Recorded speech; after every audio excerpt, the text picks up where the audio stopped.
लोकसभा में गुरुवार को इमिग्रेशन एंड फॉरेनर्स बिल 2025 पास हो गया। बिल पर चर्चा का जवाब देते हुए केंद्रीय गृह मंत्री अमित शाह ने कहा, पश्चिम बंगाल से बांग्लादेशियों और रोहिंग्या की घुसपैठ हो रही है। ऐसे में जो लोग भारत की व्यवस्था में योगदान करने, व्यापार और शिक्षा के लिए आते हैं, ऐसे सभी लोगों का स्वागत है। लेकिन चाहे रोहिंग्या हो या बांग्लादेशी, अगर यहाँ अशांति फैलाने के लिए आते हैं तो ऐसे लोगों के साथ बड़ी कठोरता के साथ व्यवहार होगा। अगर कोई भारत को नुकसान पहुँचाने की मानसिकता के साथ आता है तो उससे सख्ती से निपटा जाएगा। उन्होंने कहा कि मोदी सरकार केवल उन लोगों को भारत आने से रोकेगी जिनके इरादे गलत हैं। ये देश कोई धर्मशाला नहीं है। भारत में आने वाले सभी विदेशी नागरिकों की जानकारी रखी जाएगी। वह किस रास्ते से आ रहे हैं, कहाँ रुक रहे हैं और क्या कर रहे हैं। Immigration and foreigners bill Lok Sabha में 11 मार्च को पेश किया गया था। इस पर सत्ता और विपक्ष के 30 सांसदों ने अपनी बात रखी। नियम बनाकर अवैध घुसपैठियों को रोक रहे। हमारी सीमा पर कुछ संवेदनशील स्थान है, सेना के अड्डे हैं, उनको दुनिया भर के लिए खुले नहीं छोड़ सकते थे। पहले भी घुसपैठियों को रोका जाता था, लेकिन तब इसका नियम नहीं था।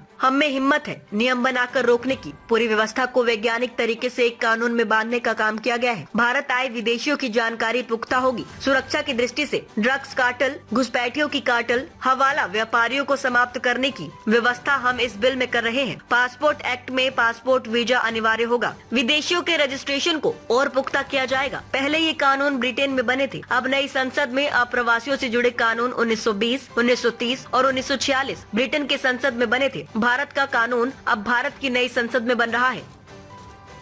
दोनों मान्यवर बहुत बड़ा है और इसके साथ साथ शरण लेने की जगह अपने निहित स्वार्थ और देश को असुरक्षित करने वालों की संख्या भी बड़ी है। अगर ये दोनों को संतुलित करना है, जो यहां सुचारू रूप से अपने देश के कानून के हिसाब से भारत की व्यवस्था को कंट्रीब्यूट करने के लिए आते हैं, व्यापार के लिए आते हैं, शिक्षा के लिए आते हैं, R&D के लिए आते हैं, लीगल सिस्टम को मजबूत करने के लिए आते हैं, वो सभी का स्वागत है मान्यवर। मगर मैं इतनी ही दृढ़ता से कहना चाहता हूं, चाहे रोहिंग्या हो, चाहे बांग्लादेशी हो, अगर यहां अशांति फैलाने के लिए आता है तो बड़े कठोरता के साथ उनके साथ मान्यवर व्यवहार